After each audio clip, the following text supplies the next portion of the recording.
Hi, everybody. My name's Dan Bertoldi, Manager of Energy Programs here at 3CE. Very excited to be here today and to talk about our Community Education and Workforce Grant. Wonderful. Thank you, Dan. And thank you all for those who are joining in today. Let's get started. So starting off with our agenda, brief introduction from staff, unifying the Central Coast, and then of course an overview of the grant itself, including the scope, grant amounts, process, and timeline. We'd like to have the majority of this time spent on you in terms of allowing you to ask us any questions that you may have. So we'll swiftly go through this process. There's going to be a lot of information, but as a reminder, it will be available on the website and you're welcome to reach out to us as well. So getting started, for those of you that are not familiar with Central Coast Community Energy, we're one of the several CCAs or community choice aggregators that has the pleasure of serving the communities all along the Central Coast, from the county of Santa Cruz all the way down to Santa Barbara. So although we serve those different communities, we don't serve the entire counties, say of San Luis Obispo, Santa Barbara, and even Monterey. The cities listed below are within our service area. So with that being said, we ask that those that do apply have a proposal or scope that includes serving these counties and or cities within our service area. And along those same lines, in terms of applicant eligibility, I'd like to mention that we are encouraging applications from the following organizations. So whether you're a CBO, private, for-profit, a public agency, or a school or school district, we'd love to receive your application. Jumping into the grant scope, we're looking to advance specific and measurable outcomes in the following two categories. The first being education and awareness. The second being workforce training and development. So to get a little bit more into that and what that looks like for education and awareness, we're looking to address education and outreach barriers of electrification, rather asking you to apply and so that we may achieve addressing these education and outreach barriers of electrification. But we're also looking to increase community knowledge of the benefits as well. And in turn, we're looking for increased participation in our electrification energy programs. Some examples of what that could look like is you could either launch a campaign or be a part of a different educational campaign so that we can increase customer and installer awareness of key electrification technologies. I've listed a few below for you that can include space heating, heat pumps, induction cooking, and of course we want to highlight the benefits as well, whether it be lower consumer costs, less reliance on imported energy, and so forth. The second category for this grant scope is the workforce training and development. So we'd like to address gaps in the local workforce training and development, slowing the advancement of electrification of the building and or transportation sectors. With increased electrification projects going on, we need to have a trained local workforce in our area to support the widespread electrification. And training can include, but of course is not limited to, equipment and appliance installation, design, engineering codes and standards, and so forth. And again, another example of this can be offering a course to local electricians to install all electric appliances and equipment. For example, you have a gas-fueled water heater. For them to be able to install a heat pump water heater would be beneficial and something that we would be interested in. Lastly, I mentioned the two categories of the grant, but we want to have an emphasis on prioritizing our under-resourced communities.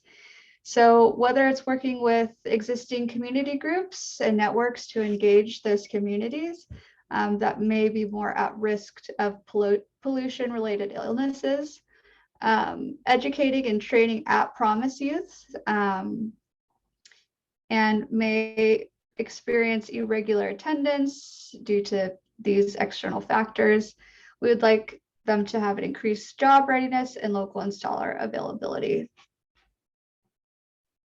And the part that I'm sure we're all wondering, we have a total budget of $400,000 with a maximum grant award of $100,000.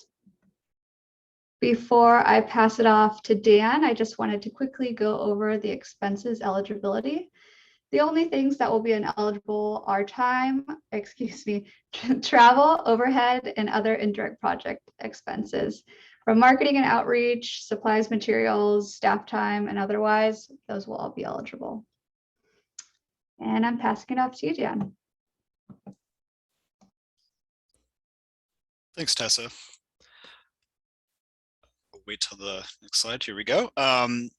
So in order to apply, we ask that all of our applicants complete the following documents listed here on this slide.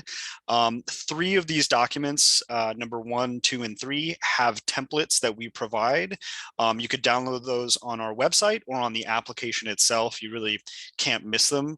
The proposal narrative, this is really where you provide written info about your project and answer some of the questions about the proposal.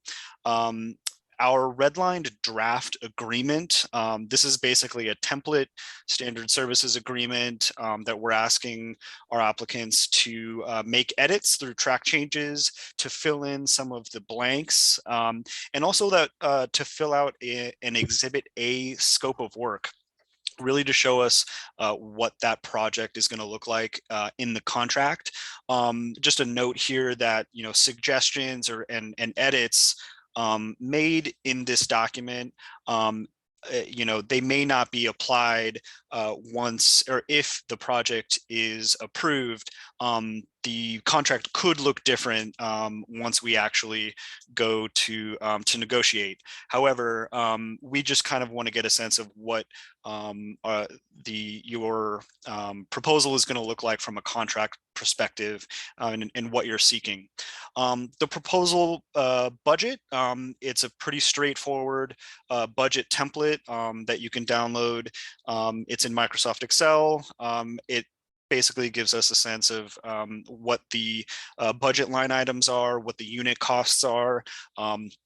And, you know, we ask that you simply lay out what those expense items are going to be sort of in an itemized fashion. And finally, the project schedule. This one is one that you can use in the format of your choosing, as long as it's either in a Word or an Excel document.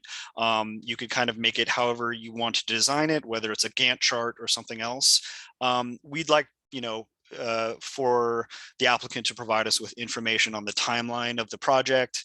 And we suggest that instead of assigning strict dates or specific dates to your timeline, to just use sort of a generic function, something like week numbers or day numbers, something like that after the project is started, because our timelines and everything is going to shift based on when a grant agreement is actually executed.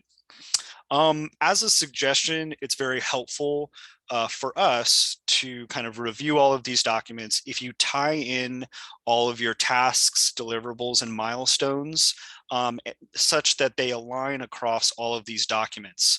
We would want to see a task and whatever, deliverable that would be assigned to the task. We would want to make sure that they come across very clearly in the scope of work, and then we would be able to look at the budget and see how much it would cost for that task and deliverable, and then also look at the timeline of that specific cost and deliverable, just to make sure that they're all aligned. And really the key word is just to be explicit in what you're talking about in all of these documents. If we can go to the next slide, please. Just really quick on our scoring criteria. I'm not going to read these off. We will share this slide deck with you so you can read these more closely. But really what we're looking for in scoring the applications, problem scope, is this project aligned with our JPA? the energy programs that we provide, does it support existing 3CE energy programs is really a key thing that we're looking for. You can review all of our energy programs on our website. Reach, how many people within the service area will the proposal directly educate in the case of the community education? And we'll show you in just a second what the workforce scoring would look like. It's very similar. For education, how many people would you directly educate? Project goals, we're looking at that to make sure that you know, what you're providing in the proposal is basically a SMART goal. Is it specific, measurable, achievable, relevant, and time bound? As Tessa mentioned before, big emphasis on project equity. Does the proposal reach underserved communities? And then finally, project feasibility. Does your proposal clearly lay out you know, a well-developed plan? And do you have experience doing this type of thing? It basically, you know, how likely is it that you're going to achieve what you're saying you're going to achieve? We're going to certainly look at that. If we can go to the next slide, please. Just on the workforce training and development side of the grant, the only scoring criteria that's different that we'll be kind of gauging a little bit differently is how many people are you going to train? Now, we certainly understand that the level of effort that it requires to go out and educate the community is different than going out and training somebody, kind of a hands-on skilled workforce training. So we're certainly keeping that in mind, and we're scoring a workforce proposal differently in this section than a community education proposal. Next slide, please. Just regarding timeline, the application deadline is February 7th. We ask that everyone please submit their application by then. We are going to work as quickly and as diligently as we can to review all of the applications and to get back to everybody as soon as we can. But depending on the number of applications and the level of interest, this could take a couple of months. If anybody has any questions on that or on anything else that we've talked about today, we ask that you please email programs@3ce.org, and we will respond to you as quickly as we can. Next slide, please. Great. So here's the fun part of the webinar.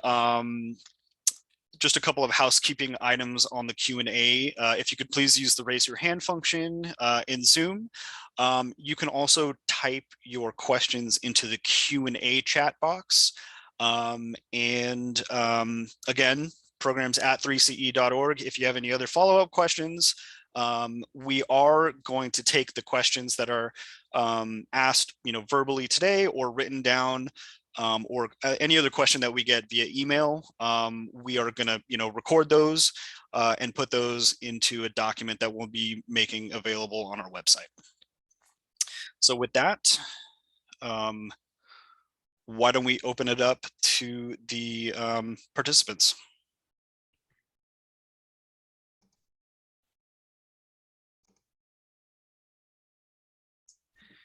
And again, please use the raise hand function. It looks like we have a question from Piet, so I'm going to go ahead and allow him to speak. Good afternoon, everybody. This is Piet Tanner from Ecology Action. So I just had a couple of quick questions. Just in terms of the narrative, is there a page limit to the narrative section of the application? We don't have a page limit, and I'll ask Tessa to check me on that. I don't believe we have a page limit. I think we do probably ask that it's not a novel and that it's, you know, digestible to the reviewers of the application. However, you know, it can be as concise, or if you want to put a lot of detail into the narrative, that's fine as well. Great. Is it right there? Ask a follow-up question too? Of course. I guess this isn't a follow-up question, it's another question. So you talked about for the timeline, not to put, specific dates on there, but just, the term of the grant. So in terms of that, I mean, can then these grant applications, if they are awarded, can they go into like the next fiscal year of your agency's budget? That's a great question. I think the answer to that is yes, but it would depend kind of on a case by case basis, depending on the the proposed work that would be done. If it's possible to kind of condense everything and make into a shorter timeline. What we wouldn't want is to have the work just start a long time after the award and the grant award is basically awarded and everything is executed. We want to see that the work is going to start and going to progress. But depending on the case by case basis, if it's if the project will take a longer term, I think we could make it span beyond September 30th, 2022, which is the end of our fiscal year. That's a long-winded way of saying it would depend on the proposal and kind of the getting down to the negotiation. Okay. Should the project be awarded. Okay, but otherwise you're looking for projects that are going to kind of start and end in this fiscal year and reach as much of the reach the goal that we want to. I think that's certainly most of the work to be done and most of the money to be paid out within the fiscal year. Absolutely. It's kind of it makes it a lot easier for us to manage the program in general. But again, if this is an initiative that will take a long time and if it makes sense to kind of keep it going, we could do that. Okay, thank you. I'm just saw a question about what is the fiscal year. Our fiscal year ends September 30th. And it goes from October 1st to September 30th. So it is federal fiscal year. I'm going to go ahead and read the next question out as well. We had one before, so from Alana. Will capital projects be considered? Not purchase/install of particular equipment, but more large-scale building projects. I'll leave that to you, Dan. So this grant program is just for education and workforce development. We do have other programs that do provide incentives for capital projects. For electrifying equipment basically through our Electrify Your Ride program. For housing developers, we have the new construction electrification program. So at this point, this grant is just for community education and workforce development. Thank you. And then the second question is, would you consider a project that includes both energy efficiency, parens lighting, and electrification? I think at this juncture, we are really focused on electrification. I think in terms of the scope of the grant agreement, the main focus would need to be electrification. If there was some component of energy efficiency that kind of dovetailed with it, I think we could allow that. But I think in terms of our, where our dollars are going, we want to make sure that that goes into education or workforce training around electrification primarily.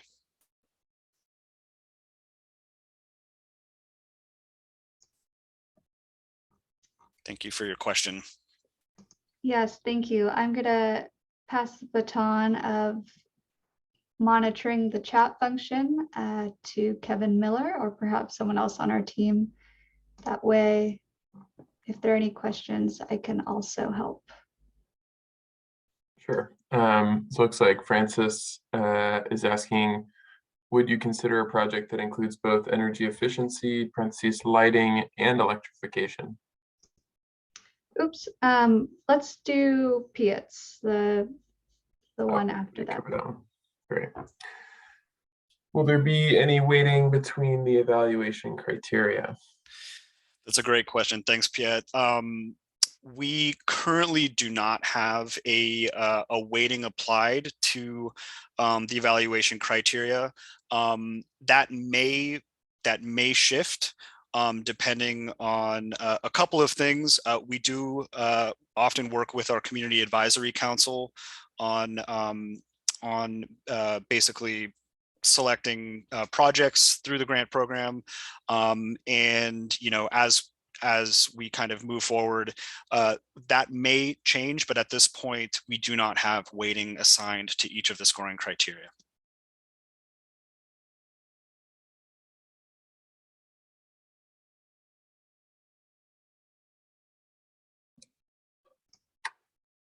Looks like we have a question here in the Q&A from Tom.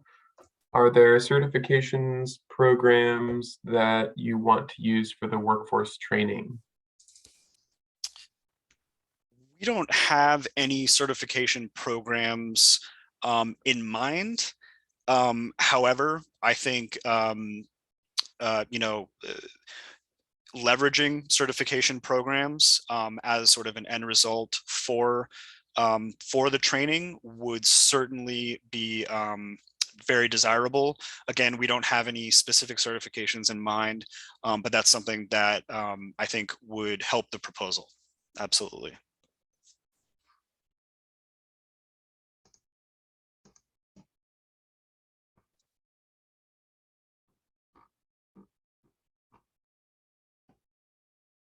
Okay, seeing no open questions or raised hands, folks, if you have a question, go ahead and use the Q&A section, the chat, or raise your hand. Okay. We have a question from Kirsten. Is mileage considered travel or direct expense? I would say mileage is considered travel.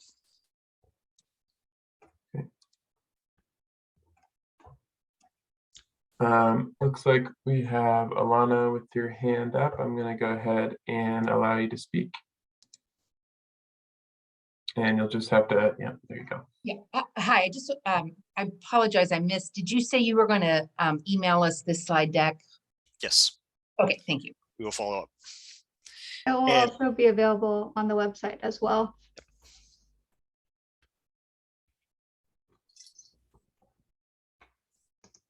Okay, thank you.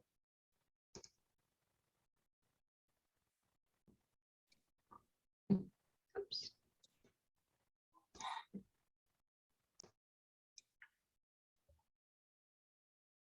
And again, these questions will also be written down and we'll kind of provide a formal response.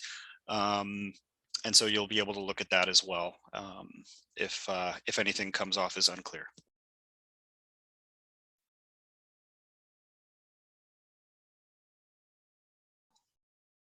Let's see.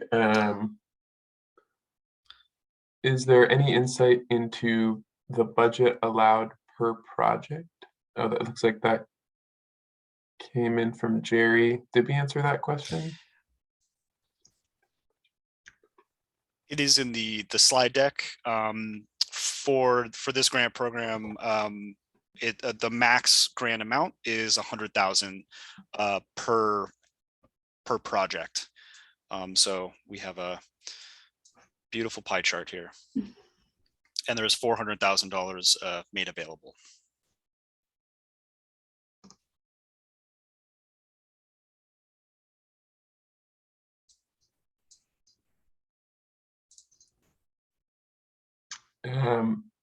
Is there a minimum award amount?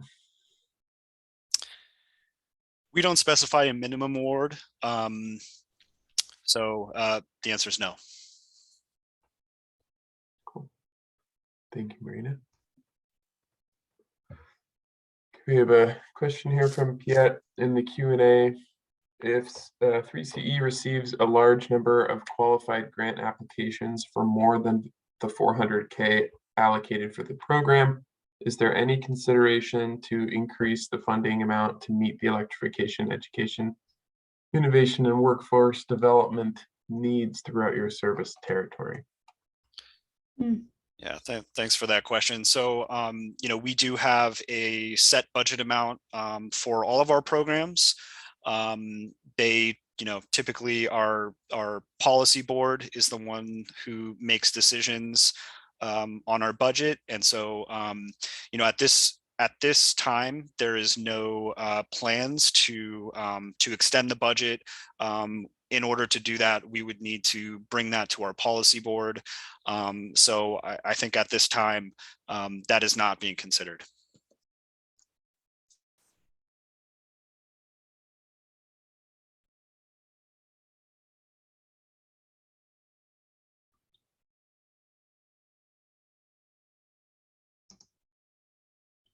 All right, are there any further questions?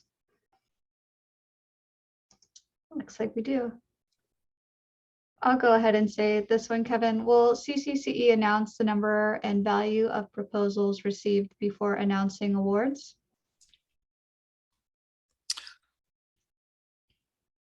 Thank you, Kirsten. That's a good question.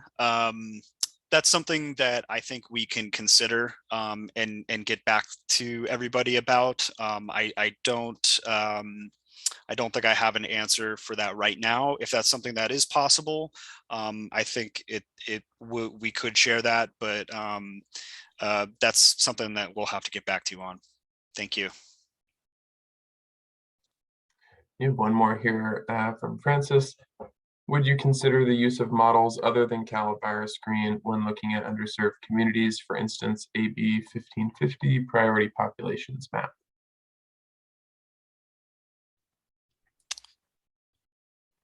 I'd like to see if Tessa maybe wanted to try to answer that. Yeah, thanks, Dan. We certainly would. It could also be measured in terms of how many community members you may be educating or training that speak English as a second language. We also list more explicitly on our website as we continue to add resources. It could be all tribal lands, at Promise Youth, etc.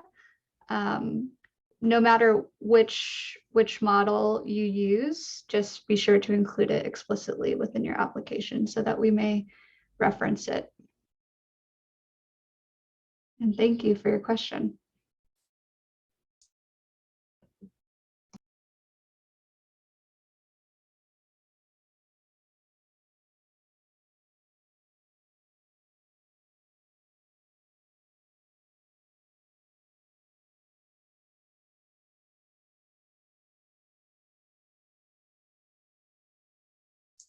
Okay, well, if we do not have any further questions, we can wrap up this this webinar once, twice, 3 times. Okay.